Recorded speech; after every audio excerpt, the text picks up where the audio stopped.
Welcome to Let's Talk English Podcast. Learn English with podcast. Hey everyone, and welcome. Today we're going to talk about something we all do every single day, our morning routine.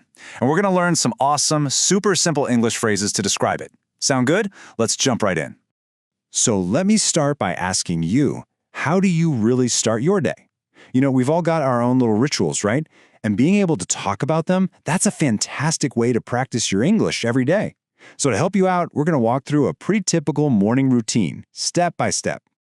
Okay, so just to give you a quick roadmap of where we're headed this morning, we'll kick things off at 7 a.m. with waking up, then move on to breakfast around 7:15, and finally we'll cover everything you need to do to get out of the house by 7:45. Simple, right? Let's get started.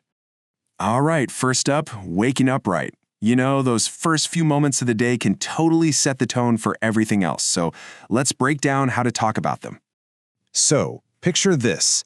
Your alarm goes off at 7 a.m. sharp. Now, instead of hitting that button for just a few more minutes of sleep, you can use this great phrase, you skip the snooze button. Bam! You're up. From there, maybe you have a good long stretch and then try to start the day off with a smile. And then, after you're out of bed, maybe you head to the bathroom to brush your teeth. And check this out. Here's another awesome descriptive phrase, a splash of ice-cold water. Ooh, you can almost feel that, can't you? It's just the perfect way to talk about waking up your senses and getting ready for the day. Okay, so we're up, we're feeling fresh. What's next? Well, it's time for a super important part of the morning, fueling the day. And yep, you guessed it, I'm talking about breakfast. You know, when you're talking about breakfast, a lot of us have a couple of go-to options. So for example, one day you might whip up something hearty like eggs and toast, but on other days, maybe you're feeling something lighter and simpler, like some fresh fruit. And of course, what's a good breakfast without a nice drink to go with it?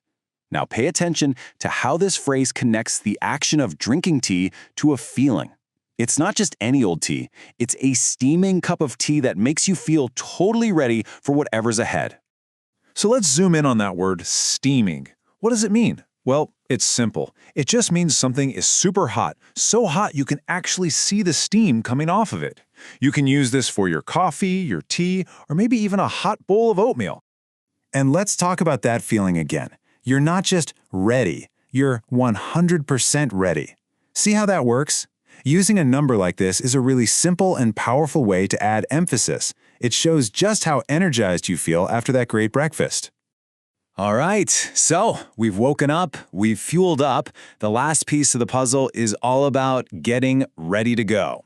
These are those final few steps you take right before you walk out the door. So, next up, getting dressed.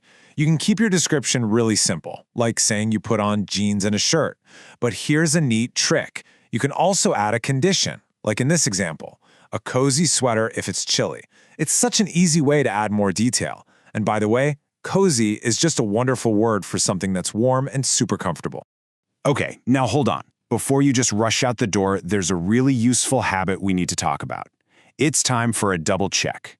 And that's exactly what it sounds like. It just means checking everything one last time to make sure you've got all your stuff and you're not forgetting anything important.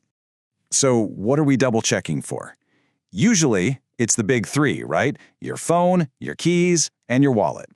Yep, those are the absolute must-haves before you can head out. And finally, we're right at the door. You lace up your shoes, which, by the way, sounds a lot cooler than just saying put on your shoes. Then, you head out into the fresh morning air and start your day, maybe by walking over to the bus stop to join the rest of the world. So as you can see, all of these phrases are super simple, they're descriptive, and you can totally use them to talk about your own morning. They're easy to remember, and they'll make your English sound so much more natural. And that brings us to the best part. Now it's your turn. So we've gone through a whole morning together, from that first alarm all the way to the bus stop. Now it's your turn to put it into practice. Think about it. What's the very first thing you do when you wake up? Do you hit that snooze button, or do you skip it? Go ahead and try using some of the words and phrases we talked about today to describe it. Thanks so much for joining me for this explainer, and I can't wait to see you next time.